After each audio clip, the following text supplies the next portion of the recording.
Hey Arun, I don't know if you've had a chance to take a look at your level 2 drawings here, but I went through pretty quickly and found lots of issues I just wanted you to take a look at.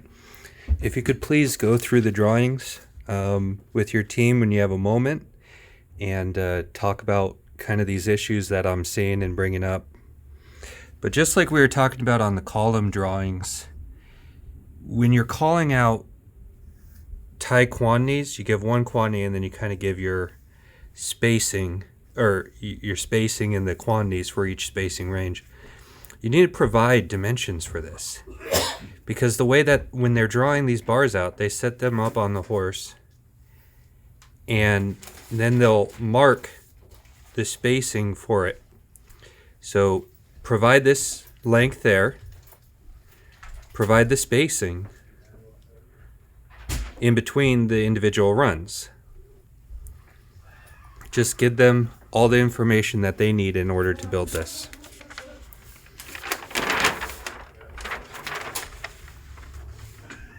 Going with the bottom bars here, one of the problems I saw, we don't do 3/4 inches clear. I know that that's what they call in the drawings, but it's too tight. So when you're factoring in standees and support, which may be on here, maybe not, I haven't really looked yet. Let's make sure that the support is there, but let's factor in 1 inch clear typically. Okay. Now, another problem I saw is looking at this picture, it's really hard to tell what's going on because your layers overlap. And when you're in the field, this looks like one line. Now, really digging in, I'm seeing that 2 Z bars are required. But when I go over here and I look up that bar, I'm only seeing that one matching step bar is provided for each run.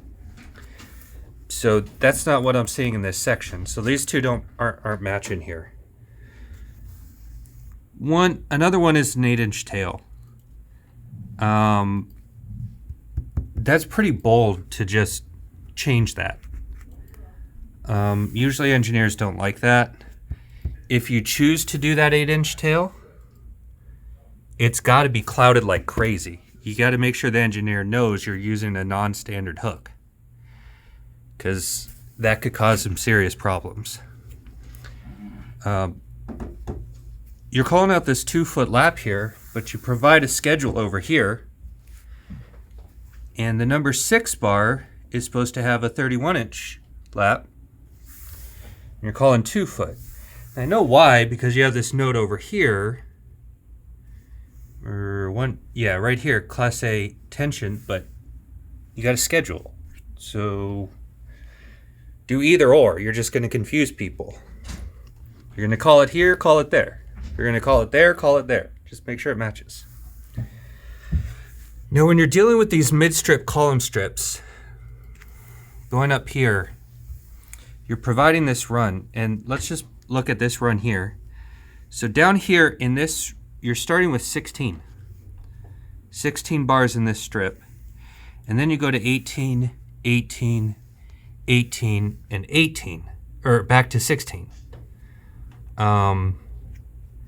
If that's right, great. It's a little weird, but let's assume it's right, in which case you need to tell them how to place these bars. So you got to say, all right, start, you're defining this, you'll want to provide it off of a grid line, but you got to provide spacing so that they know how to set these down. So kind of how I marked it up is distance off of the grid, off of the end of the strip to the first bar that you place would be right there where my fingernail is.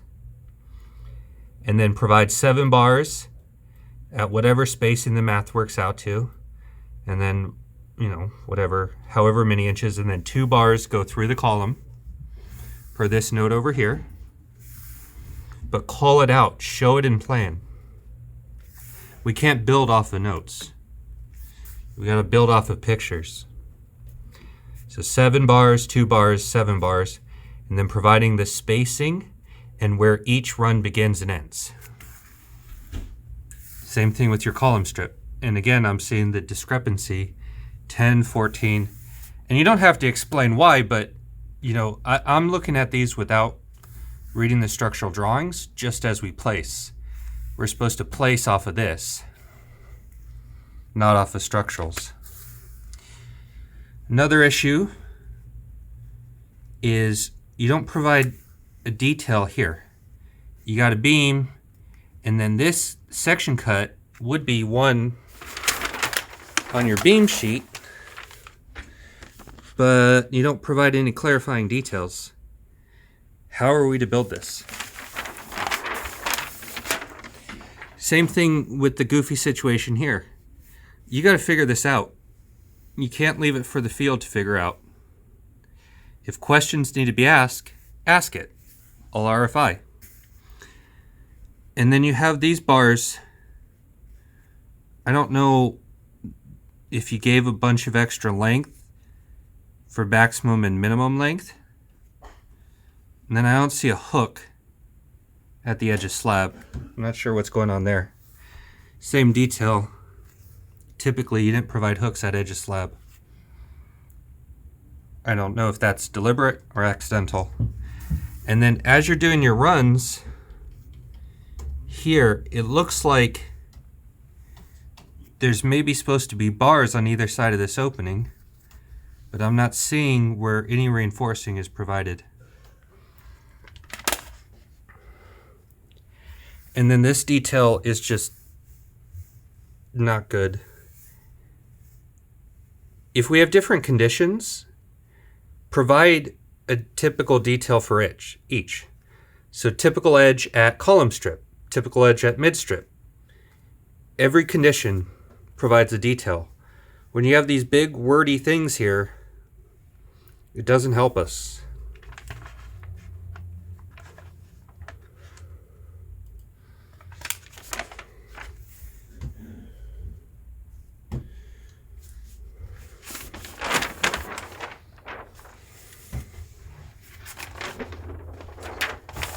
This sheet is for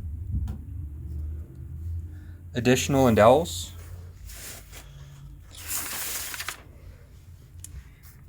Like at these corner details, this is way too little.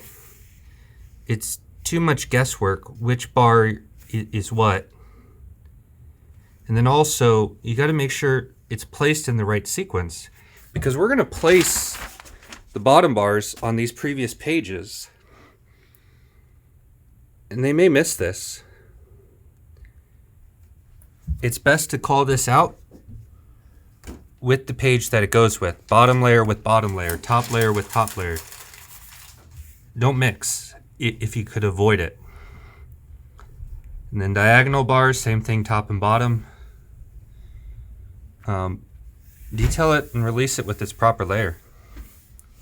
The other thing with these added bars, how are they supposed to be placed?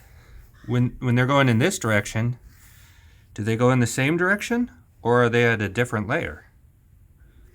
You got to tell them how to build that. We doing 3 layers, especially with these diagonals? Are we supposed to hold them up in the middle of the slab? If you don't know, how is Mike going to know? Got to ask. And then here, you're saying top and bottom alt. I don't know what you mean by alternate or alt.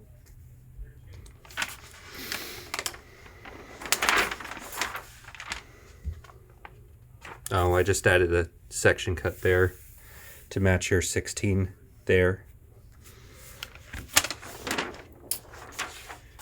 And then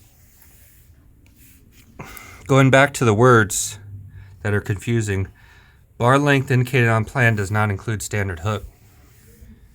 But you're not indicating a bar length.